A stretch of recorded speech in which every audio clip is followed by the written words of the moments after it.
Hello, and welcome to the To AM show. the morning show. We are your hosts. Yes, our Your hosts, hosts. R2, Degen, and free market capitalist. Hey, now. Smooth Jazz, brought to you by... Hey, One Shot, what's going on, man? GM. GM. It's Friday. It is really Friday in markets as we get what is a Goldilocks job report, sending ETH firmly above 1,600. Finally, man, the algos hit it at 16 yesterday. It had been a battleground there at 16. We are firmly above right now at 1640. You cannot trust this market as far as you can throw it. So we are not declaring victory, but coming into the day, things are looking bullish. You know what else is a battlefield? What's that? Love is a battlefield. Oh, no. Have you been drinking already? No, but I love that. I love that song. I didn't talk about the black screen today because I feel like it's old hat. It's old news, but now you just appeared to me finally. Wait, Thank goodness. It's only after we go live, after I play that. Like when we were talking before, you could see. I could see you, yep. Yeah. We go live, and then there's a blank screen for maybe 30 seconds or something like that. What a time to be alive. You know, I am such an asshole. You know why you're quiet? Yep. I had my volume on my computer turned down. There you go. I've been screaming in my house. Like, I don't, I almost never... Maybe I lost some chi or something. I almost never turn down the master volume on my computer. Like, I do it all through the levels and, like, the mixer or whatever. And yesterday I turned it down for some reason. I can't remember why. Yeah. But then when I turned the music on Restream, I was like, that's very quiet too. And I was like, huh, it's not you, it's me. Yes, correct. I mean, headline there, you're an asshole. That was and these are your words, not mine, but people need sound bites. That's how we do media nowadays. No one wants details. Give me a headline. Yeah, I gotta change the title of the show. I am an asshole. Huh. Does that work? Mm-hmm. Is that clickable? No, and that brings us to our first story on Vitalik Buterin. Wait, you were just kidding about that, right? Oh. Okay. Wait, do we really have to report? Yes, I was kidding. After the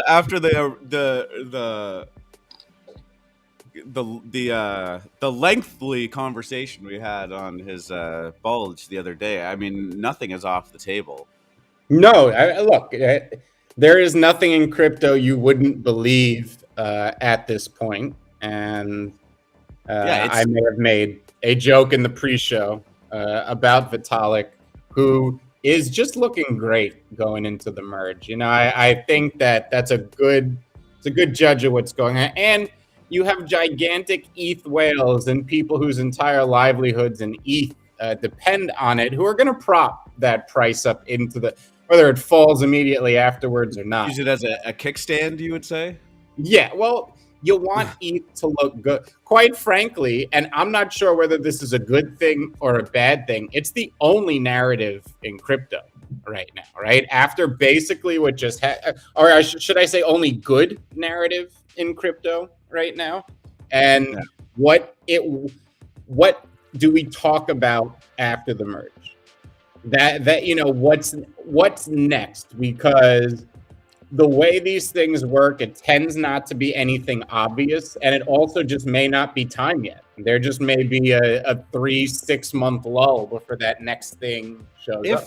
If Vitalik was the CEO of a $50 billion company, and I know that Ethereum's market cap is worth far greater than that, but I'm just talking about like a traditional company listed on the NASDAQ, and that photo comes out, does the stock price pump too? It depends on how memey the stock, right? We live in a very meme world. How right meaty now. it is. And some of the CEOs of the meme stocks have done what you would consider publicity stunts to play into that retail crowd that likes that stuff. So would the media make something of it? Sure. I mean, again, crypto Twitter is like finance Twitter, only more so. That's an old line. I forget who it's attributed to, where you say, oh, they're like any other person, only more so. But that's kind of how I feel about the time. The whole meme stock phenomena has caused CEOs to pander to CEOs. They're much more figureheads than anything. They go out, they talk, they're supposed, they don't say much. It's the underlings that do a lot of the delivering of important points in news. But like I said, I think going into the merge, this is the only narrative in crypto. Luckily for us, it's a bullish one. And luckily for us, we're coming out of very bearish sentiment, which is a bit of a tailwind helping here. Like I said, if we were at 4K, I'm not sure everybody would be sailing into the merge. Of course, you'd have we're going to 10K after the merge crowd. Yeah, I think we would be there if 4K was our normal right now. I think they would be like, "Oh, baby, we're going." Us or not, the goalpost would just shift. Honestly, put us aside, or the more emotional crowd aside, and look at the tempered, smart people in the room. Would probably be saying near all-time highs. It's more of a sell. News, right? Oh, so you're saying because we've already gone through a lot of pain, this is a good thing to go into. If we hadn't gone through the pain, right, there'd be a lot more. You would have a much higher chance of a sell the news situation here. Most of that sell is gone. I thought you were just talking about like Moonboy crypto Twitter. Right. Not only is most of that sell gone, all of it's gone. It may have overcorrected. That'll be yet to be seen, but we may have overcorrected. We have seen the stats bandied about a million times. I mean, I have it even right on my desktop because I could give you the exact numbers of what they're estimating for right after the merge. And the bottom line is, with proof of work, we have a net daily sell pressure of $10.5 million. That means we need to buy $10.51 million for the price of ETH to not go down every day. And that flips to $8.2 million of buy pressure. So that 10 million we have to buy every day flips to 9 million we have to sell.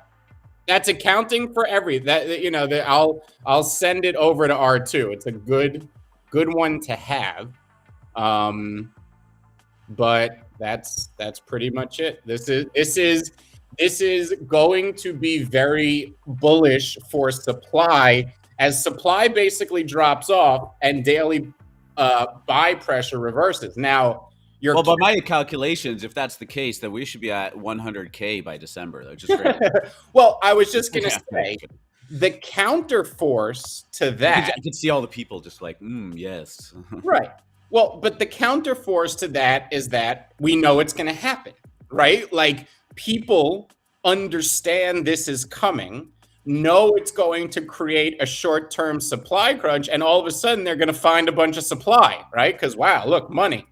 You know what I mean? So it's and for every one of those, like, all this supply is getting locked up into the proof of work, we're having one of those, an ICO era account with 10 million ETH just woke up, and it's like, right, goddamn, it's not how it works, guys. I wonder why, but yeah, you can, if you staked $1 billion worth of ETH in ETH2, you can sell perps against it, right? So if you're selling futures against the staked position you have, you're essentially hedged. You don't lose money or make money no matter which direction it goes, but you're earning your yield, right? So just and think about it, this isn't some obscure shitcoin. I can short perps on 12 different platforms, non-KYC'd right now, right? Like, this is ETH, all right? So they're gonna it's not that this ETH this locked up ETH can't make its way to the market, because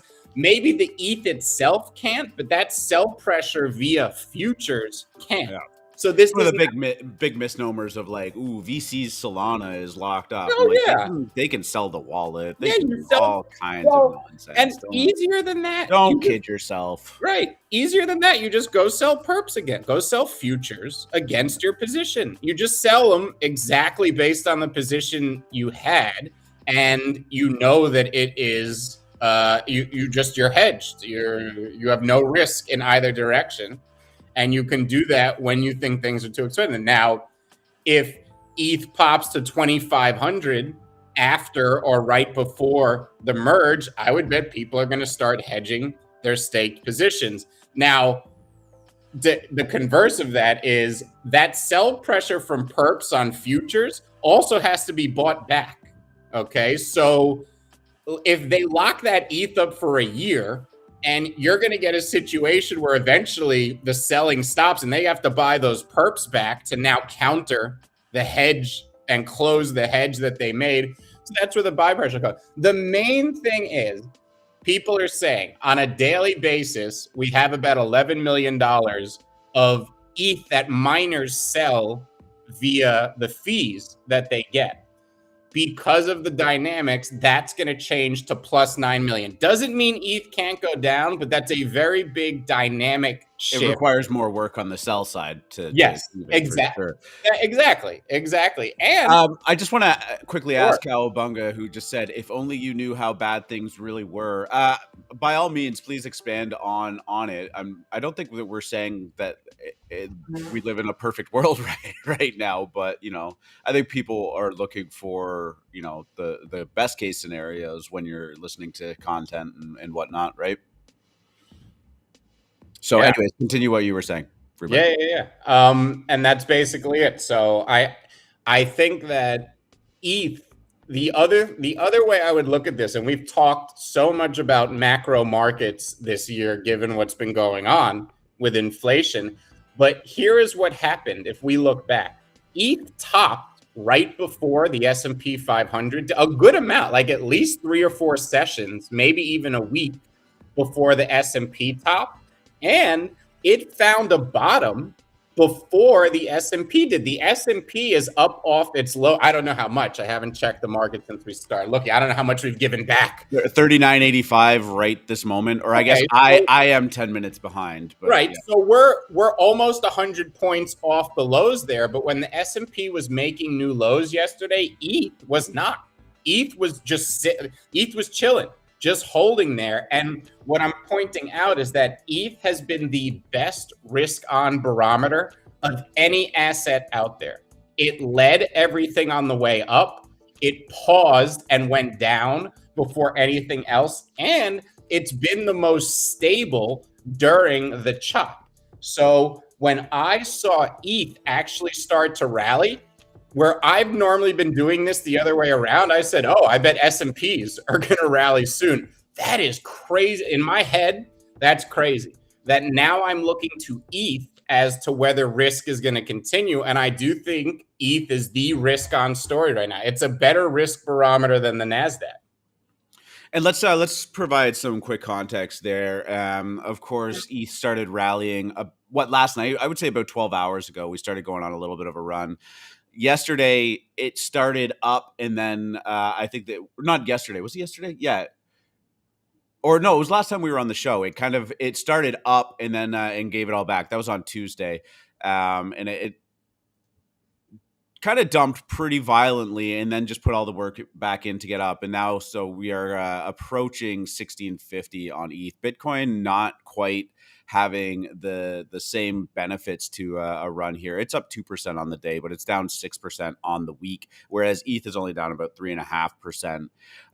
We're pretty well range bound right now for the past, I would say about a month. We've been kind of, oh no, I forgot we got over $2,000 for a little bit. God, time goes by so quickly. That feels like 2 months or like 2 days ago. I'm not really sure.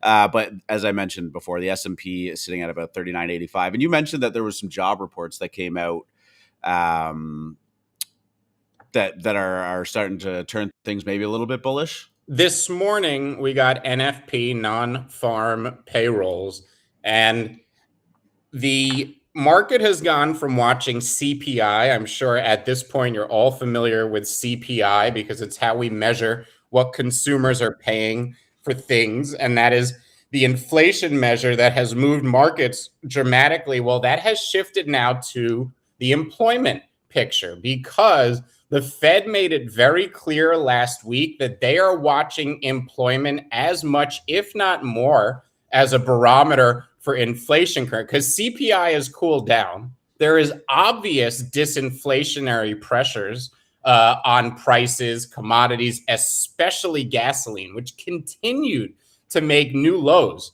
this week. The Fed wants you to ignore that. People, why have markets been so bearish the last couple of weeks?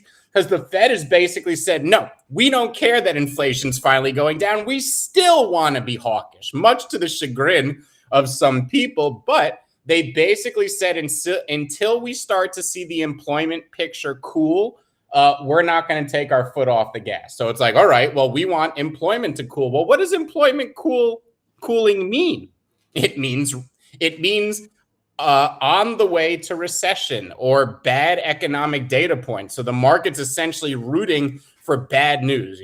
Bad news is good news. Well, today we got this morning a Goldilocks report, which basically means we got soft metrics where we needed in wages, in the unemployment rate, which ticked up for the first time, but we actually got hot numbers in some good places, like the labor participation rate. So it was kind of what you would call a Goldilocks report in which each side could claim either victory or say, no, well, you should look at it this way because of this, or no, you should look at it this way because you have half the people saying it was a soft report, half saying it was a hot report.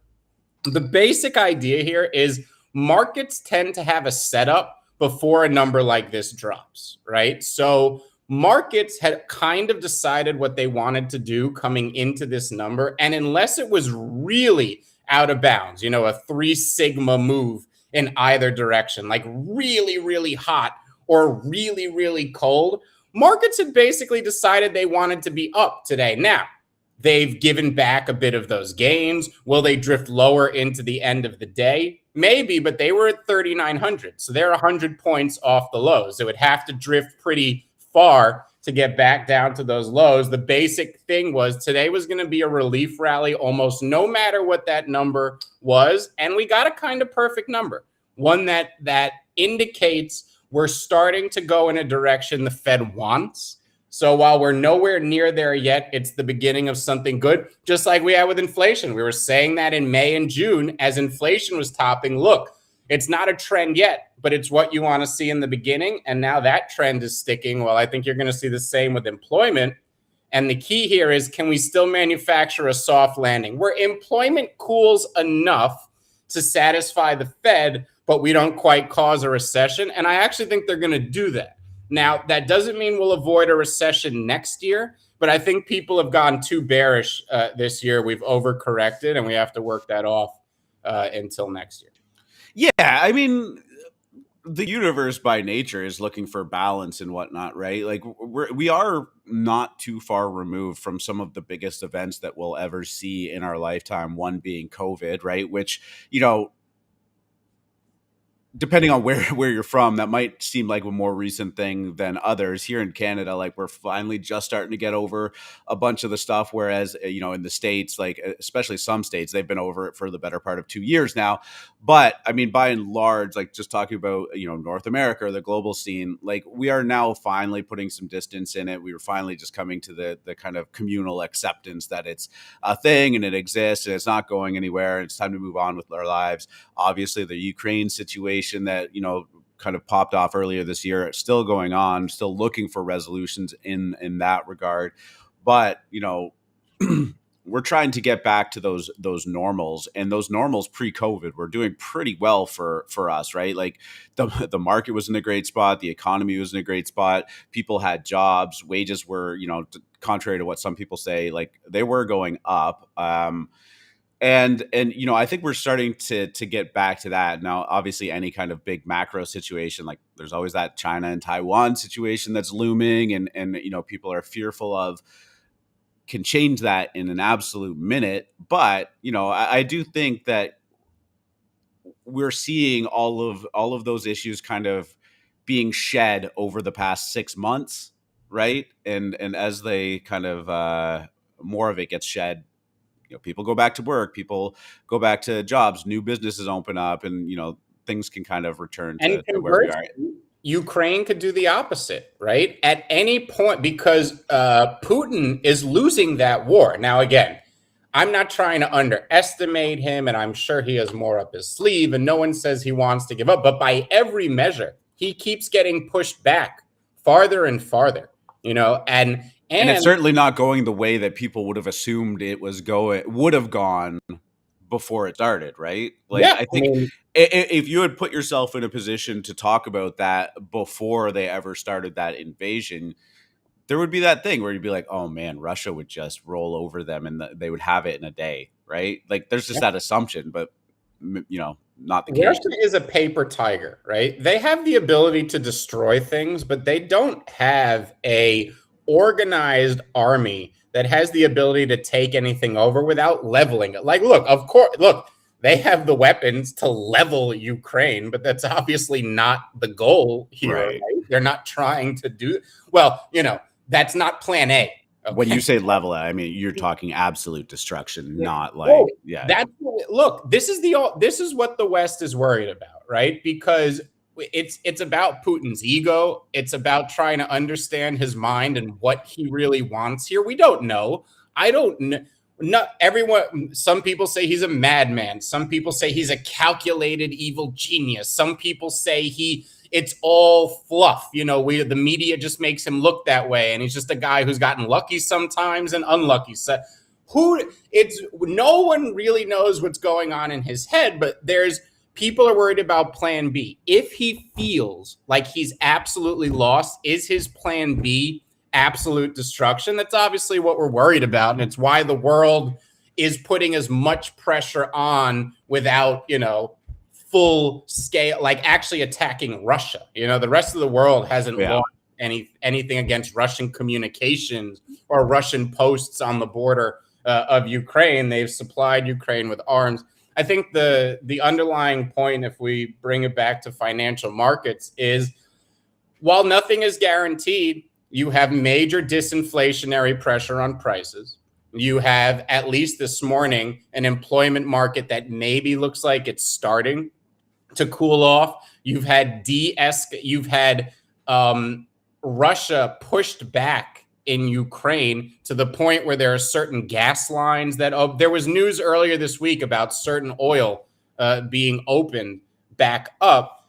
Those type of things are the beginning of what could be good. You can't ignore that. I mean, we're not saying it's guaranteed to happen, but you can't ignore them. And markets are forward-looking mechanisms. They're always looking for that next edge, like what's gonna happen. They're not, by the time a headline comes out, it's looking in the past, and markets are trying to get an edge. So they're always going to try to think ahead. And that's why we're trying to say, well, do these data points equal a trend? No one's trying to be ignorant or optimistic. You're just trying to look and make your best prediction, because markets, again, they're looking for that forward-looking edge.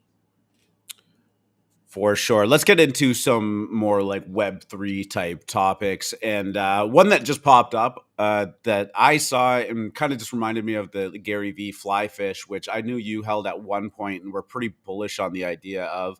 But, some restaurants in New York, a restaurant in New York was kind of getting a lot of flack on Twitter for creating $1,000 NFT to join its Affable Hospitality Club, which allows them to skip the line for reservations and whatnot. And, of course, the Web 2 world came to its, it went on the offense and basically just said, oh, NFTs looking for another problem that doesn't need to be solved, or just another example of, rich people buying, advantages over everybody and whatnot. But and one people even said the worst idea since the QR code menu, which I don't like.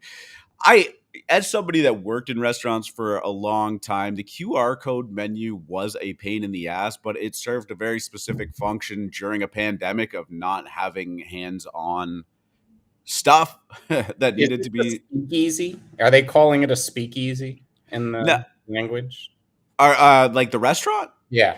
No, it's like just a seafood, like upscale, very busy restaurant Yeah. that you got to wait in line for an hour or two on like Mondays when they don't take reservations, and if you do make a reservation, it's got to be like 12 weeks in advance. This is Dame. I haven't heard of it. I mean, there's a Well, million restaurants in New York, one so one exercise you see often in Web3, crypto, and NFTs is the creation of value out of thin air.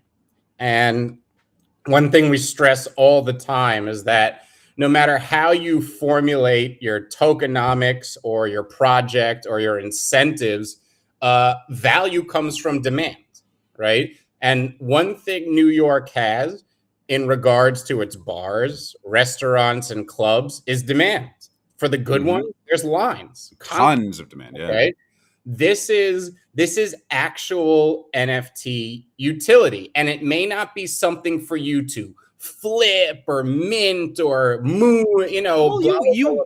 you can flip it too, though, and I think Well, that's one of the definitely. big No, points. I think sure. that's one of the big points that the people are missing in the involvement of this is that this is not just a membership card that's tied to your name that you keep in your wallet and you flash every time you go to the maitre d' when you want into the restaurant. You are actually purchasing utility, as you mentioned, right? That is value to you and value to the restaurant. You're giving upfront money for the expectation of equal or greater value over the course of time, which is getting good seats, getting, to bypass the reservation line. Restaurant has an influx of cash flow that they can then use to maybe improve their service, open up, like do good things with, you would assume, hopefully not just going in the owner's pocket, but maybe, whatever. That's not for me to judge. But you are also, by purchasing this as an NFT and assuming, and this is where the article falls a little bit short, that this NFT is not like a year's pass, but more of like an in perpetuity type pass. You are betting on the success of that restaurant and the demand of that restaurant to continue to increase, because further on down the line, there's likely going to be somebody that will be willing to pay $5,000 for it. Right. And And that's one of the things that I think gets lost in, like, oh, NFTs are just, a solution that's in search of a problem. No, like they're just saying that you could buy something that you own and you have the choice to part ways with it later for equal, greater, or lesser value, whatever you see fit. yeah, and all I meant was this wouldn't necessarily have global appeal. All NFTs that are good for flipping have global appeal, right? Like Proof, you don't have to be in any particular Fair. location in the world to be part of the club. A PFP, you can put in your profile picture no matter where in the world you are. Local NFTs probably don't have the appeal to people listening in alpha groups who are looking for the next flip, was what I meant. That does not mean that it can't be very valuable and you can't make money on it. But I think that this is, as we said, real utility, which I think we're just at the beginning of. Bored Apes can use the word utility because they've created a cultural phenomenon with demand. Artifact can do the same thing. Other projects can give you quote unquote utility with the NFTs, but in reality, it's a service tied to something that they sold you. It isn't necessarily leveraging the technology of smart contracts and NFTs, where I think much of the utility we talk about today is going to come from in the future. I think, we talk about metas all the time, and we try to zoom out, like how far do you have to zoom out to call something a trend? And I do think the next trend is going to be actual utility. I think we're already seeing it with ENS names, right? Well, and I could pull up an article too that's not ENS. I apologize, but we've beat this topic to death, but it is coming to fruition where Ticketmaster has joined up with the Flow blockchain, of course, Dapper Labs blockchain, and they're going to be issuing, event tickets on the blockchain, right? Like there are real use cases for this that are coming down the pipelines. And Ticketmaster isn't doing this because a bunch of Web3 degens are like, everything's going to be on the blockchain. They're doing it because they see some kind of value in doing so, right? Like, this is their business model. This is a company that has been around for decades and operated to incredible amounts of profit, almost to the point where they're considered like an evil company, and they're moving their tickets onto a blockchain. They're doing that for a reason. And it's certainly not because, Free Market and I are sitting up on the show being like, the potentials are limitless, right? We're saying that because we see it. We see the ball and where these companies can take it, but they're the ones pulling the trigger on it. And that's very exciting. Yeah, there's been quite the bull market on what I call the back end, right? Obviously, back end bull market. I love it. Yep. Obviously, front end bear markets in price continue to abound everywhere, and everyone's 90% down and feeling much poorer. On the back end, companies continue to spend massive amounts of money investing in this type of infrastructure, blockchain infrastructure, non-fungible technology. You would not even say it slowed down during the bear market. You would say that it has sped up. Probably a discount in prices or a perceived deadness of the industry has added to that, as companies who know that nothing is dead about what this can offer to them take advantage of that. Well, actually, let's lean into this a little bit more, because I had just like a minute ago said that it wasn't something that I felt like we could talk about. But now that like we are having this conversation, Ticketmaster doing this, they've minted 5 million of their tickets on the blockchain in 6 months, not a small number. And this is where I would say this isn't like a flippable proposition, but like the onboarding of that idea of digital ownership and like digital collectibles, even if it only has value to you, which, people have collected concert tickets or movie tickets for, since their inception, right? They've always done that. Look where I was. I was at a Led Zeppelin concert, and I went to a Pink Floyd concert, and I went to this. And like, they keep those around to say I was there. Now, this moving onto the blockchain is, serving as they call it, a proof of attendance, a POAP, right? Large scale, issuable for big real life events. But let's also not forget who just implemented the Flow blockchain, Facebook and Meta, right? There is going to be some kind of native collection that you can attach to your profile to show people, like, look at the list of concerts that I've been to. Look at the list of sporting events that I've been to. I went to Super Bowl 58 or whatever. Here, look, you can see the tickets. I have them there. It's proof. You know what I mean? Yep. And it's gigantic. It's huge. People are going to want to do this. They share everything about their lives on Instagram and Facebook. And the thing about Instagram is that, there's that Instagram versus reality. There's that person that's sitting on a private jet with their champagne glass and their Gucci bag. And then you find out that it was just a prop set that they've, rented for $400 for the hour so that they can snap some photos on it. Right? Like, people do that. Now you're going to say, prove it. Show me your flight ticket.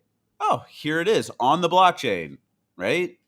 And it allows you to create a lot of value, because now, whether you're the band, whether you're the stadium, whether you're Ticketmaster, or whether you're Flow, you have something in a customer's wallet that you can use for marketing. And it doesn't mean like sending them an ad. That means if you all of a sudden send 150 people who attended a certain event something special because they attended it, oh shit, now everyone wants these digital tickets, because who knows what they will get sent one day. Again, whether it's by the performer that they went to see or any of the organizations involved in putting on the show, who all like to do stuff like that for marketing purposes. So it's truly profound.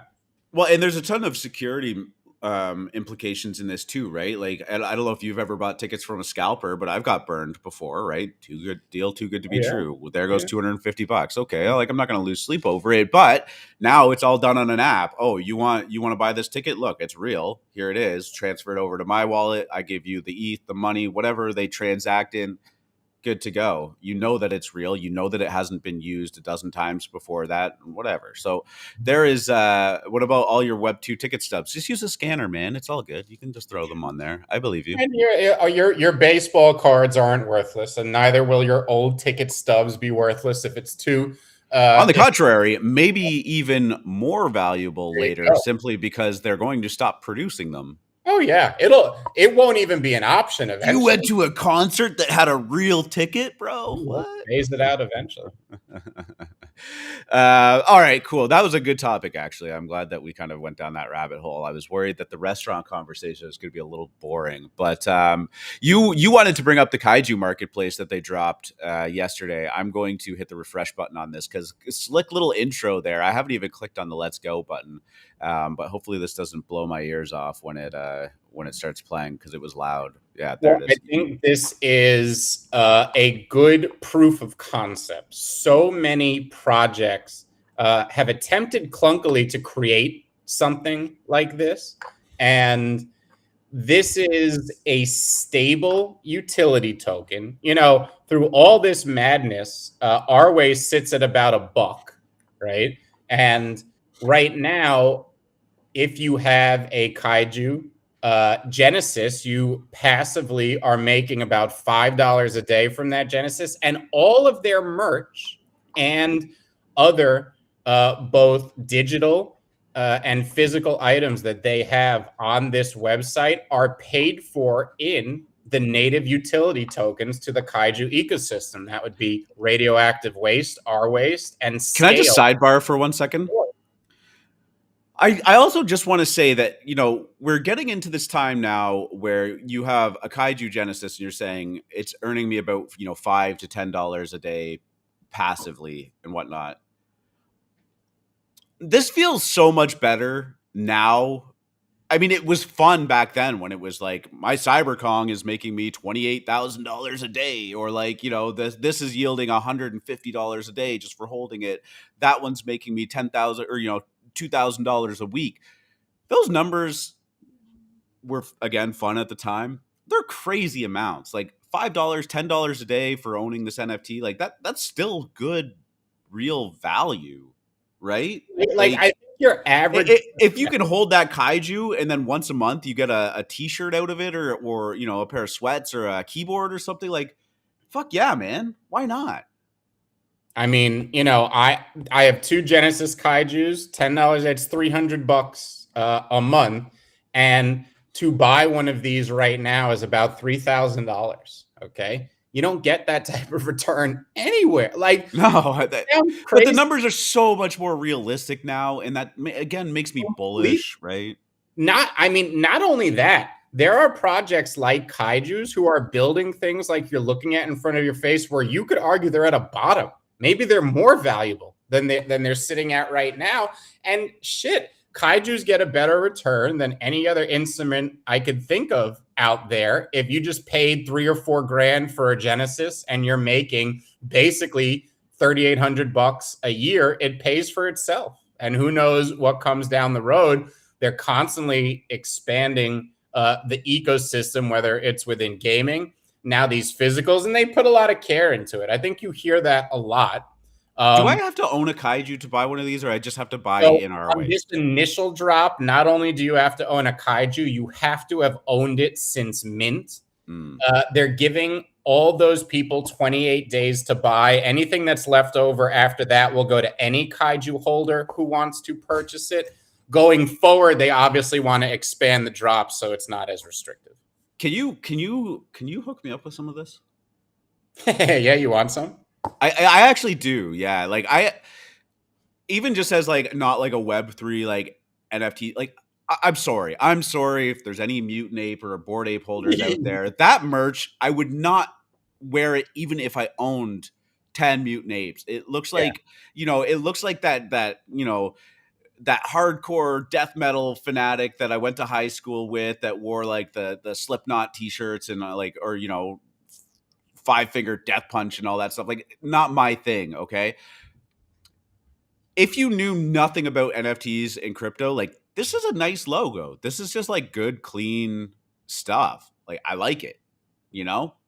I'm cool with it. I want this beat. I want a hoodie. So great clean stuff. And like, if anybody wanted some, hell, I'll even put the offer out there. All you have to do is go buy some R waste on Uniswap, send it to fmc.eth, and I'll get you a kaiju thing and have it say, you got to pay. Good DNS name too. Solid. Yeah. You gotta. Well played. Thank you. You gotta send. You gotta pay shipping. So they're making you pay shipping, and you can't do it in R waste. So that's the only, and obviously that makes sense.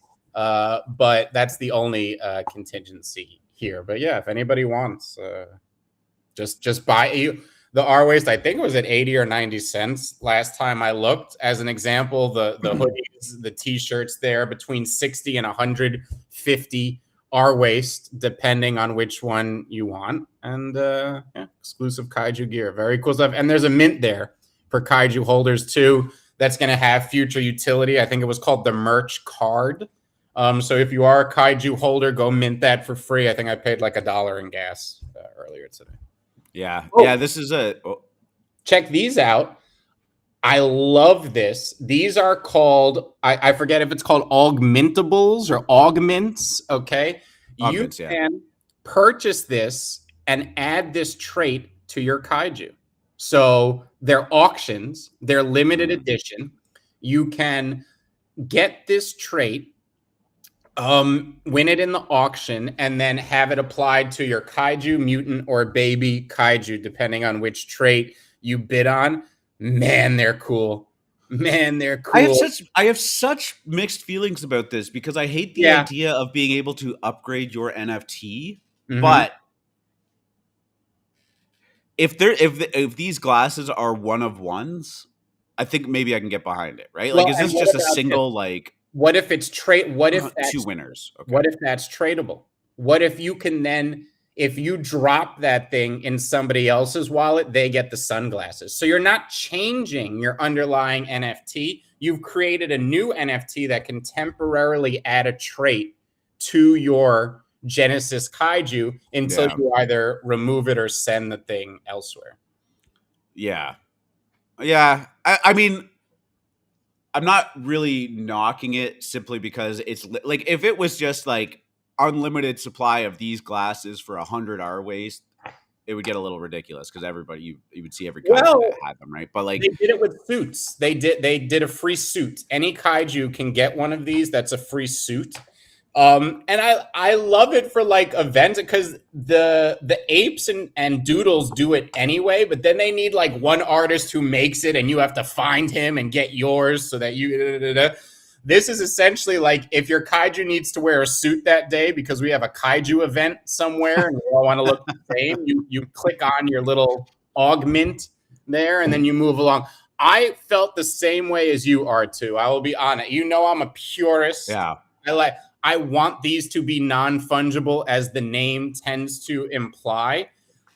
The thing is, I know plenty of projects that have been going in this direction, and I think this is the absolute best way to do it. So if it's something that I can't make projects think they shouldn't do, this is my favorite way it's ever been implemented, and hell, I want some of these. And I didn't mind like the scientist drop simply because the entire project was predicated on the fact that you could do it, and like there was that variable like how much do you want to pay for it and whatnot. Love so that. It was an interesting experiment, but I never minted those with the assumption that scientists were going to be very valuable, and I don't think that they will be. Maybe years down the road when they, if Augmented Labs continues to do great things and kaijus become more prominent, they might just get the ancillary, like, this is a relic of that brand kind of, reception. Never really took the scientists as something that I thought was going to pump. It was just like, this looks cool to me and I want one. That's fine. But you're right. Like, as I liken these things to the Pokemon cards and the NBA cards or baseball cards all the time, and I know that's not some revolutionary thought process, but I mean, you open up the pack, it's exciting to see what you get, and you're stuck with what you get. You can't take that Charizard card and upgrade it to a holographic or whatever they're called, right? You're stuck with it. So I mean, that is the purist in me for the most part. But again, like I'm not completely black and white on it. I don't think that like existing projects that weren't built on that should be upgradable. Yeah. Yeah. I mean, I understand that. I've been a purist in that direction too. So I am just really, I'm in love with everything about this Kaiju Mart. I can't wait for more stuff, and I want everything in it. So pump that Arways price. But and I'll say this too about the scientists pumping, right? They're building a game.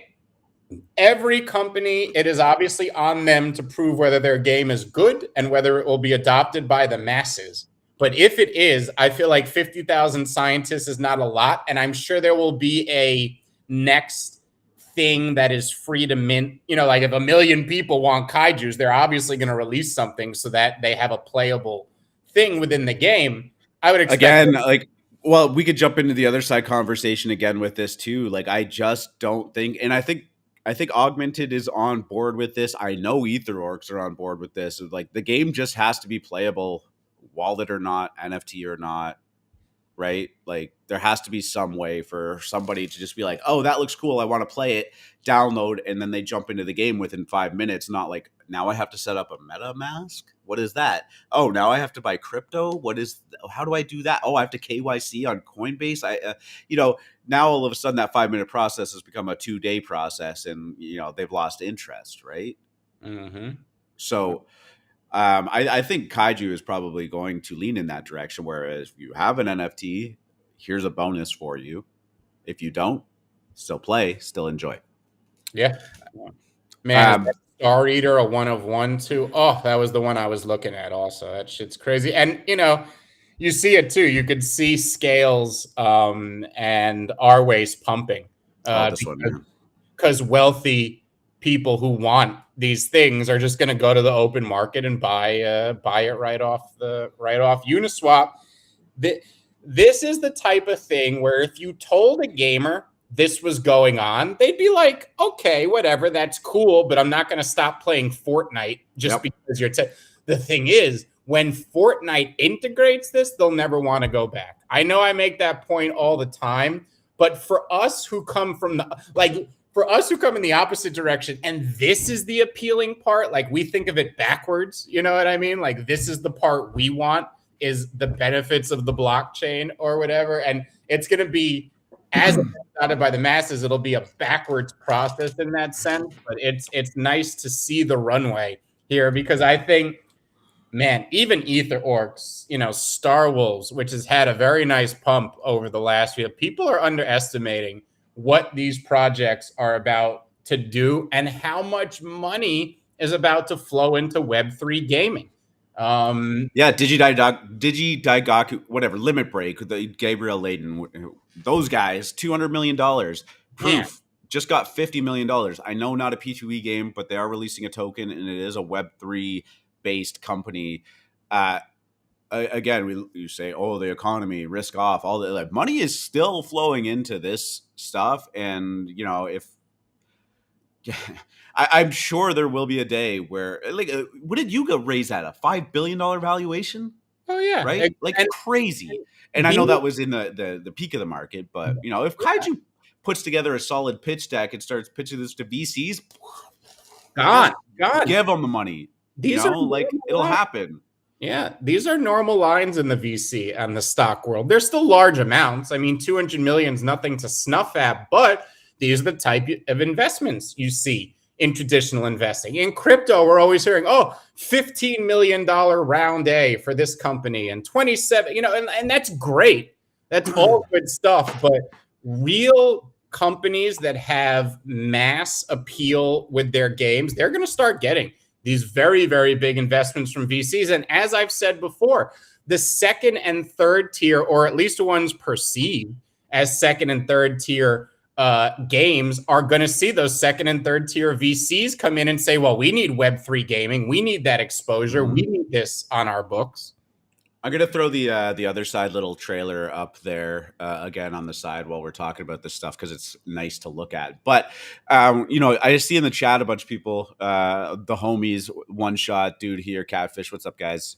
Talking about like interoperability and stuff. Like interoperability is the first step, right? The goal, and I'm going to point at Otherside here, is anyone can play it. Everyone's going to be able to log in to play this the same way they do Fortnite, the same way they do Roblox. You can play Fortnite if you don't have any skins. You could just use the base skin. I promise you, it might not be step one, but I promise you, you are going to be able to log in and play in the Otherside. You won't have to have a Bored Ape. You won't have to have a mutant. You won't have to have a kennel club, a cool cat, any of that stuff. People are going to be able to play this game. The people that have those NFTs and the interoperability are going to be able to wear them as skins. They're going to be able to flex on people. Oh shit, that's a cool cat running by. Nice. Oh damn, that guy. That's an ape, a Bored Ape. I just saw a Bored Ape, man. He was standing beside me at the Eminem and the Eminem and Snoop Dogg concert. Right. This is the type of metaverse that is being built towards. Right. We already know Fortnite. There are season 1 skins that are rare. The player base was a lot smaller. Not everyone got their hands on that skin at the time. They're never releasing it again. I don't know what they're called. My son talks about them all the time. But when he sees one playing in the game, he recognizes it. It is a flex that person is wearing that skin and they're playing against it. He goes, that guy's an OG. And then he'll say, like, that skin is worth $15,000. It has real world value. You have to sell the account. It's against the TOS. You might get banned, whatever. But people do transfer those accounts and they do have money. The actual digital ownership in the form of NFTs is coming, and it's going to work in things like the Otherside. It's going to work in things like Fortnite. Epic is not scared of Web3. In fact, they're participating in it too. But it's bigger than interoperability for sure. It is, how can we get tens of millions of people to download this program and log in when Justin Bieber is performing with his lonely ape, Like, that's the goal. And only ape, my friend. Yeah. Well, did you watch the Bored Apes talk on the Full Send podcast? The founders, sorry, Gordon Goner, and you watched it? Yep. No, I didn't. Yeah. I don't watch. Oh, it was what? I'm very dense. I don't watch those things. Oh yeah, it was pretty good. The one thing I will say, and this, like, to me, shows that like Gordon kind of gets it, right? If you didn't need any more proof, but they talked about Justin Bieber's ape, and they were kind of like talking about the fact of like he spent way too much money on a floor ape and whatnot, and they weren't knocking it. That this was the host of the show, like they get it too. But Gordon Goner was like, who cares? The guy's got tons of money and he wanted that one, right? Like that means something too.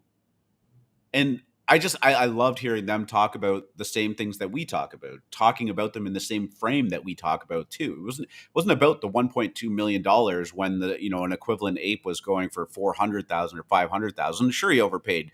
You don't think he knew he overpaid? He wanted that one because it is the representation of him in this like metaverse style world that we are moving towards, right? Very concerning. How depressed he seems. Well, I recently I didn't like, I saw it from a distance, but the house that he has around where I live, and it's a big one. I could not be more bullish on Star Wolves and Ether Orcs. I just said it, but man, I think big things are coming for these projects. I have a feeling. Not that I'm connected or anything. Yeah, I know. Weird. But it's important here. There we go. We'll just throw that up there for the rest of the show. It's important, like, framing the thought process on this. Like, there was a point in time when the market was very active and a 10K collection got really frothy and really active. But like, that's a tiny little niche indie game on Steam that like gets a bunch of downloads just because they got onto Steam, and then like, doesn't lead to anything. That the goal is like, how do we bring as many people in as possible? So yeah, shill baby shill. Dude, here I gotta just say, like, yeah, the Eminem and Snoop track and video I thought were great too. I mean, they got panned for it, and I think that's why they released this video like shortly thereafter, because people were like, "Ooh, that was lame," and they're like, "Well, check this out," right? But again, like I think that was more of just a sneak peek of what's going to be going on in that Otherside game. So that was very cool. Very cool, Kanye. Thanks. What else do we got? I think that was about it. I have Digi Daigaku pulled up. They're pulling back a little bit. 10 ETH floor. Dead. Project's dead. 10 Dead ETH? project, yeah. Tough look. Down bad. That was satire for everybody listening. If you own one, congratulations. No, it's helping my cope right now. But yeah, they have the airdrop coming tomorrow. He kind of teased out that, and I think that this is why it's dropping a little bit, and it just shows how fickle the NFT world can be. I think it was just each Digi in your wallet will receive a Spirit NFT that matches the respective Digi. You won't be able to do anything with it at first, but each Spirit is a core ingredient in creating Digi Daigaku heroes. He basically just said, "Don't new highs." The bid. He also said, "Don't sell your soul," and I think that all of a sudden people were like, "Oh, I'm not. This project's not delivering any value to me yet. Like, I can't sell it. I don't sell." They are fickle people, as we mentioned. New highs: S&P 500, ETH testing its highs from before. After did we break 4K? 10 minutes in the future over there. We are. We're at 4,011 in the future. Ooh, there we go. We are ramping. 4,012. Oh. We did it. Higher. Are we rich? Soon, my friend. 6% up on ETH. Cool, man. Well, what do you got going on today? What's the word? Well, it is Labor Day weekend here. It is. No, we get a long weekend too. And as I am a proponent of capital, not labor, I will not celebrate. Love it. I joke. I kid. For all the Marxists out there, I know. Get the pitchforks, baby. Free market is living up to his name. No, I'll be hanging out with the family, playing some poker, and watching the ETH, which I think is ready to make a nice. I think that next week is the official back to work. All that type of stuff. And if you're back to work in crypto, there's only one event happening, and I think people are going to be talking about it a lot. So I expect some bullish news flow starting next week.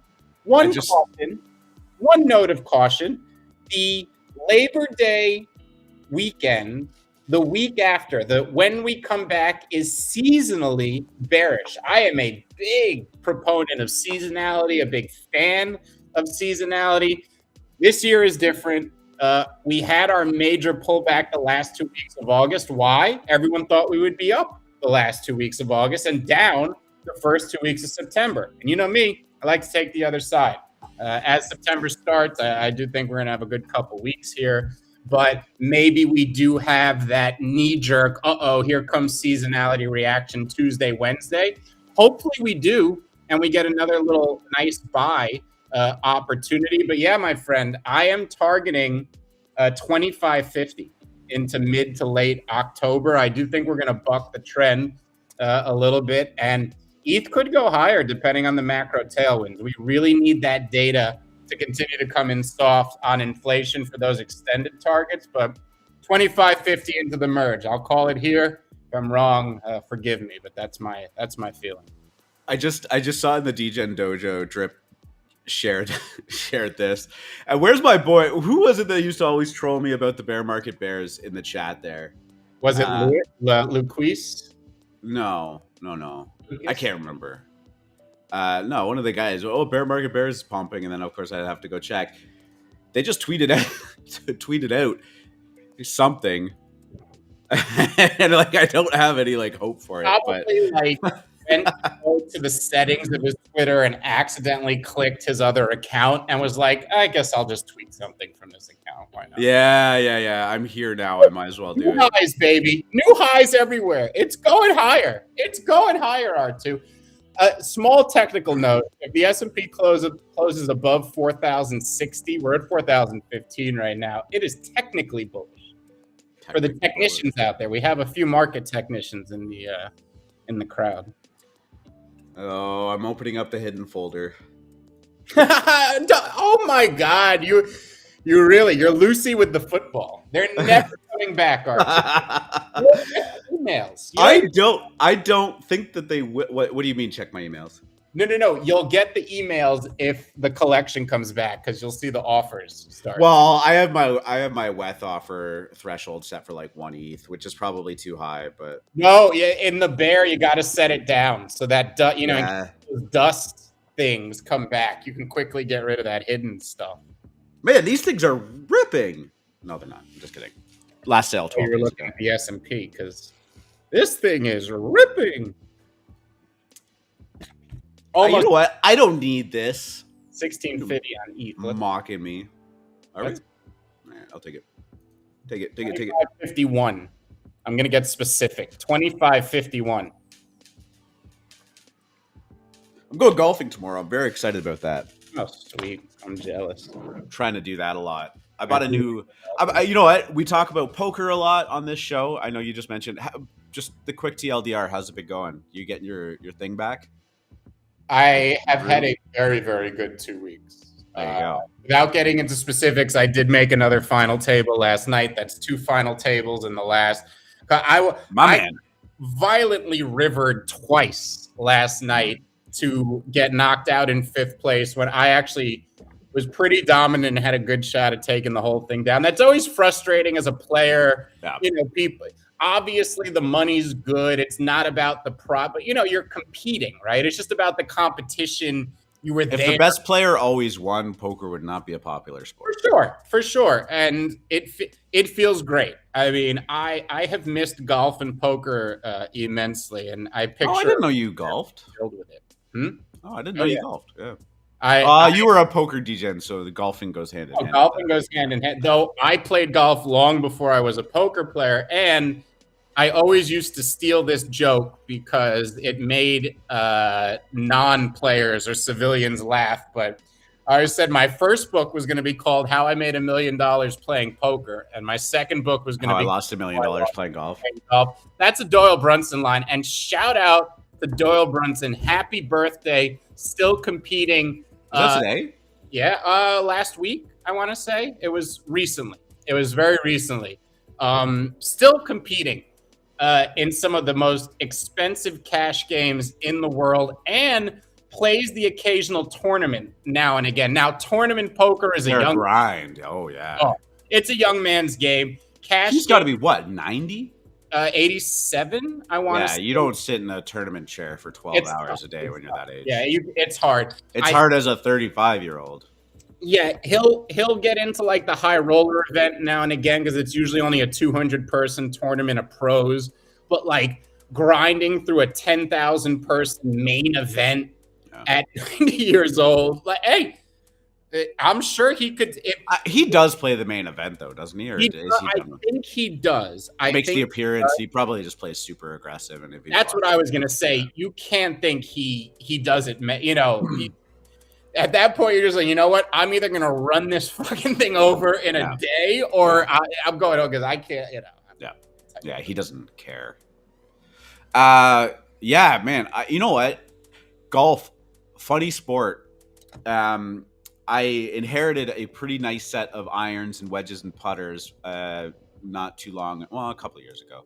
Mm-hmm. And so I've never really spent money on golf clubs. And I had my original driver that I used back in high school, like the same height or whatever. It wasn't super expensive, but it was a big club and I could hit it pretty far. Yeah. But I always had this like slice. And, the last year, 2 years, was really, really focused on trying to correct it, you know? Yeah. and it's hard. You move your stance, you get some tips from people, and I just couldn't do it. And I don't know why I never thought of this or tried this, because I'm not out there frequently. But I tried my friend's driver. I was out with them. Like, can I just hit that? Can I just hit that? Yeah. And I was like, as one does, yeah. Straight. Not really. Straight. Oh, okay. Yeah, the flight path. Oh. I'm like, holy shit. I'm like, holy shit. It's been my club this whole fucking time. It's just this cheap driver that I've had. And I don't know if it's just like misangled. Maybe it's bent from being over. I don't know. But like, so I went out, I spent $500 on a nice brand new Cobra driver. Ooh. And I just hit the fucking ball straight now. I was like, Beautiful. $500. That's all it cost me to fix a slice. Who's Cobra? Is that Ping? Is that Big I think it's just Cobra. Oh, is it Cobra? That's okay, yeah. Brand, Cobra's good. It's been so long. One of the first things I did when I won my first poker tournament back in the day was buy a set of Callaways and a Big Bertha. And go to any golf pro shop and tell them you want to be fitted for something, and you would be, I guess it's not too surprising, but you would be shocked how much your game will improve by having not just modern equipment that obviously they tune the ball go farther, but ones that are fit for you. You would be shocked at how much better your game will get from a good set of clubs made for you, custom cut for you. Yeah, no, 100%. It makes a huge difference. I mean, it's important if you're like playing for score and whatnot, which like I'm at the point in my golf career where I am trying to get better. So I do keep score and I do like actively try and reduce that score.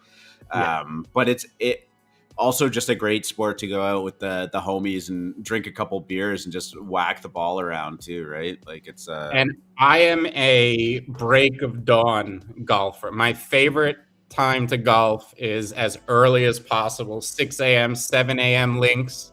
Yeah. That is my preference, so that you're off the course by lunchtime. That is what I enjoy. Also, an incredible cure for a hangover. Good tip. It is. Like, you get out there early.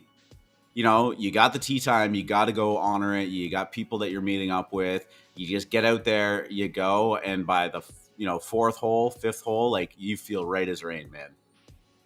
As rain, man. Right, yeah. Justin Hoffman. So yeah, we'll see how that goes tomorrow. This is the first time I'm taking the new club out to like a long course. I freak for a club. You know what? Honestly, I don't know. Someone else booked it and said just show up at 8:30, and I said okay. Oh, sweet. Yeah. So you've never hit there before? Nope, never played it. Nice. Yeah. So, but I looked it up. Like, I just looked at pictures of it. Didn't even log into like the website or whatever. But it looks nice. Looks like a nice course. So maybe I'll snap some pictures and throw them up in how close a drive it is to you. But this would be a cool place to meet. It would be Turning Stone Casino, which is near Syracuse. So that Syracuse is a bit of a drive, but not undoable. I'm gonna look it up right now. Maps.google. Yeah, Turning Stone Casino and Resort has 3 golf courses designed, I want to say by, this is one of the most famous golf course designers there is. It won awards. And they used to have the New York State Poker Championship every year that Phil Ivey dominated a few times. They stopped doing it, from what I understand, but it was one of the only big poker rooms around. Even before places like Atlantic City were willing to devote floor space to poker, because poker was just starting to get popular again. Turning Stone had a huge poker culture. So that is about a 4-hour drive for me. That's amazing golf courses. That is not out of the realm of possibility. I would wake up 6 a.m. I would play 18 holes, and I would get to the tournament on time by 11 a.m. When they started. Actually, incredibly, probably about halfway between that's got to be about a 4-hour drive for you too, right? Yes, exactly. Interesting. Oh, actually, speaking of which, we were I was talking to NVO and we were talking about it on the Moon Monday this week. Yeah. Yes, about maybe a New York meetup. Yeah. Did anyone respond? I was wondering if anyone responded to that. Yeah, I don't know. This is a weird time right now because, as we see in markets and whatnot, like people's just attention is on their cottage, on their, weekend away with their family. You don't even know. My cottage is driving me crazy, R2. It's been cottage talk for weeks here. Oh, yeah? No, I don't have a cottage yet. Oh, yeah. So we'll just have to keep putting it out there. But yeah, I mean, I'm due to actually get down to New York. We were going to do it for NFT NYC, and then the price of ETH dropped by 75%. And I thought this might not be a good time to spend lots of money on a trip. Yes. But weird dynamic you learn when you actually live off your ETH bag, right? It's not like you got to manage it in different ways. Tell me about it. 8-hour drive to New York, 4-hour drive to Turning Stone. Yeah, that sounds like halfway. That's it, man. I'm Turning Stone Resort and Casino. Beautiful spot. All right, man. On that note, I do actually have to get going. I am heading out this afternoon, keeping myself busy, keeping myself occupied, spending some time with the fam. I have a new Friday tradition for us. Okay. What is your guess for the price of ETH Monday morning? Well, let's do Tuesday. Oh, because that's when we'll do the next show. Yes. Yeah. We'll start ramping the show up again soon too. Tuesday. It's weird because I was like, when we were talking about the price last time, I was like yesterday, and I was like, no, wait, that was Tuesday the last time we were talking about that. But yeah, baby, I'm ready to do 8 days a week. That sounds like a prison. You have a good day too, dude. Here. Wow. What? Nothing. Not with you. Well, like Nothing. Like no. Committing to something 8 times a week. Tuesday. Ether, the native token of the Ethereum blockchain. How many US dollars do you need to get one? US dollars. 1642 right now. I'm gonna say 1775. 1775. Nice, modest 5% bump. That's such a good guess. Bump. That's such a good guess because if it does catch a vacuum up, it's going to get to 1822 on Monday, and then it's going to pull back right to 1775. So now you're stealing my guy. All right, I guess I got to do the Price is Right thing here. I'll say $1. I'm going to go with what? Yeah, no, I'm just kidding. I'll say. Well, if that's a good price target, just choose the over under. Right. Well, that's what I was going to say. If we're doing lowest bid without going over, I will say 1800, and we will see. So 17. I guess that's what a $1 guess is. Yeah, technically, just picking the under. I never thought. Right, exactly. All right, 1775, 1800. We will see. Hopefully, it is not lower than those. Did you picked the over? I did. I took 18. Yep. Okay, got it. All right. Cool. Well, let's actually remember to do that too. I guess when we talk about the price, we'll probably just remember this. I think that's what just happened. One shot. I think that's just what happened over the last week. But maybe you could be right. I do think that's what we just went through. The ultimate. What is the ultimate, Pamp? For me, it's to 2550 to 3200, somewhere in that range, depending on other macro forces. But I think these last couple of weeks, as we pulled back from 2000, were that last drop before the ultimate Pamp. Let's see. I can't wait when ETH is 10K and Bitcoin's 100K. And I start getting the inevitable question, be like, hey, you like crypto, right? Is now a good time to buy? And no, it's not. I can't wait till ETH is 10K and Bitcoin is 20K and we get those questions. I think it'll be the same questions. I would that will not happen. Not happen. Ooh, Binance did great. I hope that comes to KuCoin too. They're pretty negligible as they are now. If you're just trading spot on an exchange that isn't like the main Coinbase custody moron app, it's pretty good. Usually fractions of a cent per trade. Well, it doesn't cost them anything. It's just Well, and checks and balances. This was the point with brokerages, and it's what Robinhood came in and said, look, these brokers make all their money from flow anyway. Why? We can come in and just have that be our profit case and then take away the fees. And Binance, the same thing. It's always a race to the bottom when it comes to these middleman fees. Because you have smaller, swifter entities that come in and say, we don't have to charge those fees and we could still make a great profit. Would you say that that's the free market at work? Free market at work, baby. Love it. All right, guys. Thank you so much for tuning in. It is September 2nd. Episode 149 of the AM show is in the books. 150 next time. That's kind of cool. I don't know what that means. 150, though. I'll take it. Halfway between 100 and 200. I appreciate everybody's time. That was quick maths for all of you math geniuses out there. Do us a solid, man. Hit the subscribe or the like button, whatever. Always appreciate it. I hate asking, but I'm going to do it anyways. Hit it. We will see you back on Tuesday. I hope everybody has a great Labor Day weekend. Go out there, touch grass. I think that the weather, if you're in the area that I'm in, is supposed to be very nice. Hopefully it is nice everywhere for everybody. And we'll do this again soon. Free market. Get us out of here. Good luck at the tables, D-Gen.